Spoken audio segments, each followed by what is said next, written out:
Hello everyone, welcome to another episode of Lolo's Diary. My name is Lolo Cynthia. So my 9-year-old sister got back from school yesterday and she told me, sister, there was this girl in class. She wanted answer. I did not give her the answer because I felt like she was not using her brain to think. So I said, I'm not going to tell her the answer.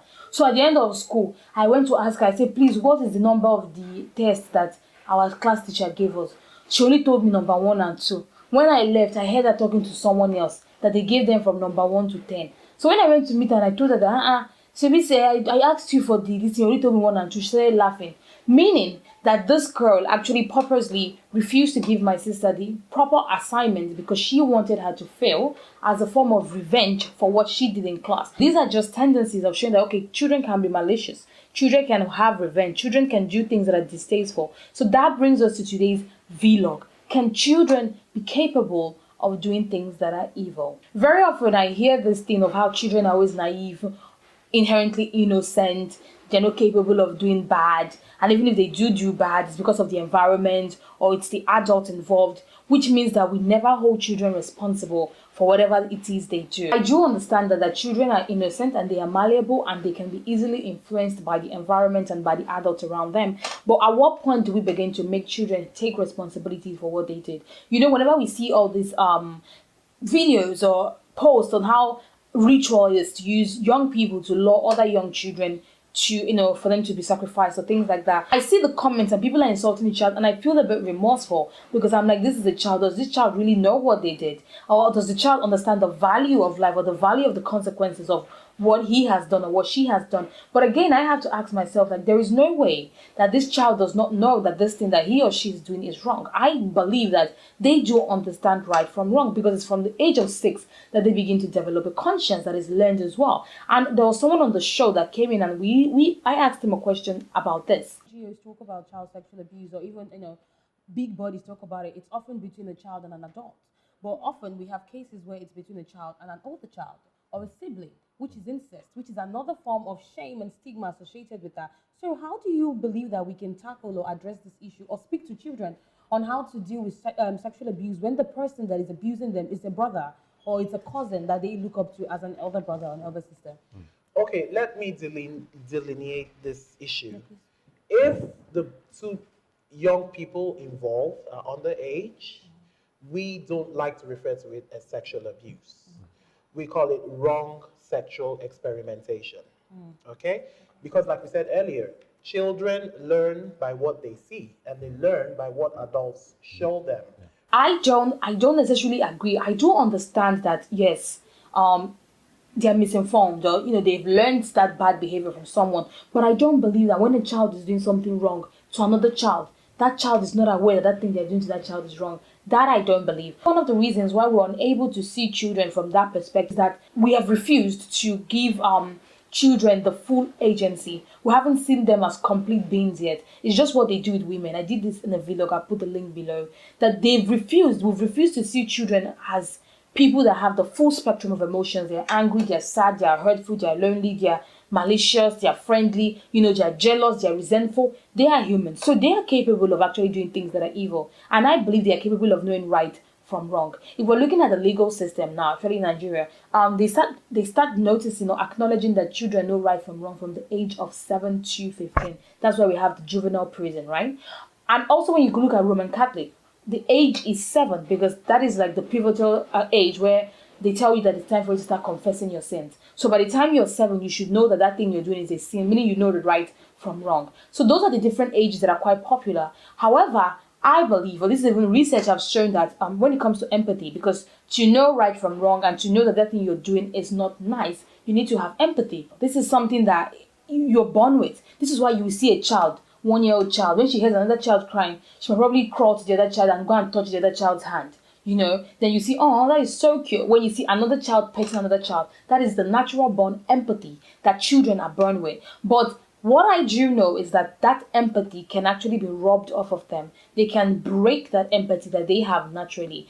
when the people or the environment around them do not encourage that kind of emotion. So if a child is lonely or crying and the parents refuse to listen to that child, refuse to pay that child any attention at that moment, the child would believe that the normal response to when someone is lonely or when someone is crying is to not acknowledge that that person is crying, which makes them lose that natural sense or their natural ability to be empathetic towards another person's plight.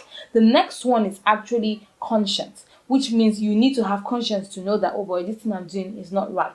And conscience, just like empathy, is actually not natural. You have to learn it. I said earlier on how the conscience starts at the age of 6. So at the age of 6, children begin to learn right from wrong from their surrounding and basically from people that they are close to, which is mostly their parents, right? So if a father responds to a bruised ego, so someone, this is the father, and the way the man responds to that is by punching the person, that child has learned that the appropriate response to a bruised ego is to be violent. So they don't have that conscience to say, I did not know that I was not meant to hit you now, because they've been wired to see that as the natural response to that behavior, to that activity at that moment. So when it comes to conscience, this is something that is inbuilt. So if you're in a surrounding that people have lost touch with their conscience, there are things that they do that are against morality, and you grow up in that place, it is very likely that you're going to lose your conscience, that sense of right from wrong. You're going to have a broken moral compass. And those are one of the things that I believe affect children when we're talking about if a child can be evil or not.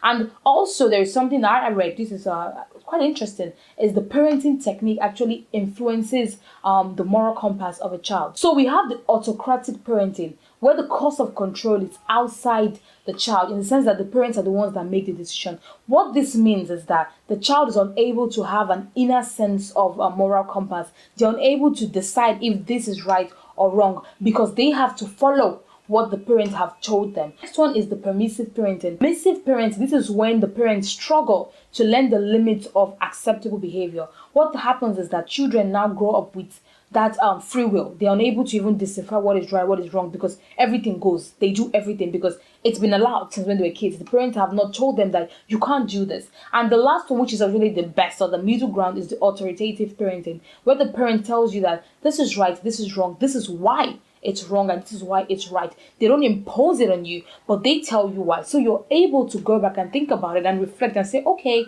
maybe I shouldn't do this. So the parenting technique is what influences the kind of moral compass that a child develops. And the last one, because you have empathy, you have conscience, but the thing that drives you, that thing that lets you know that, oh my God, this thing I'm doing doesn't feel right. Even if everyone in my surrounding is doing it, but I feel this gut feeling that tells me that, this thing I'm doing, I'm not meant to do it. And that's the last one, is that gut-wrenching feeling. Not everyone has it. You know, when you're doing something, maybe you're stealing meat from the pot. It's the very easiest thing that we do. Your heart begins to skip, your hands are sweaty. Not everyone has that feeling. Not everyone responds to stressful situations in that way, because maybe that stressful situation is a normal situation where they're coming from. So you live in an environment where jungle justice is common, where they lynch people anyhow. As a child, you saw that growing up. It's normalized for you. There is no way that when you are partaking in a jungle justice behavior, your heart would skip, because this is not normal now. Do you get what I mean? So these are the different elements. I know the topic was, can children be evil? But I just wanted to shed a bit of light on the factors that influence children's behavior. And by the time you look at everything comprehensively, you can notice that the maturity of children differs depending on where they live. So a child that is 9-year-old might be incredibly innocent. They might be naive.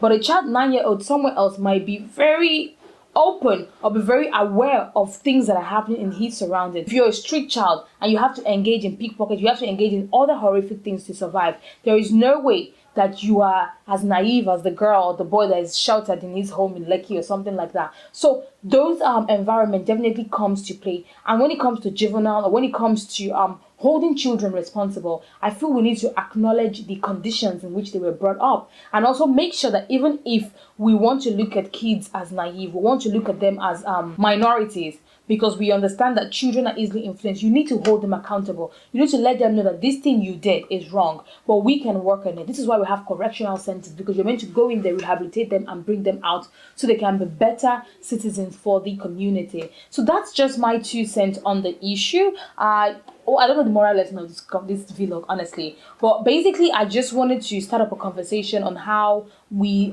look at kids, how we see them as just innocent or naive, forgetting the fact that children are whole beings. They are capable of having a full spectrum of emotions. And by the time we begin to acknowledge and recognize these behaviors and these emotional traits in them, I feel it will be easier for us to interact with them and hold them accountable for some things that they do. So that's my 2 cents on the issue. If you have a comment regarding this conversation that I forgot, please drop your comments below. I would definitely love to hear what you have to say. Thank you so much for watching this week's vlog. My name is Lolo Cynthia, and I will see you next week.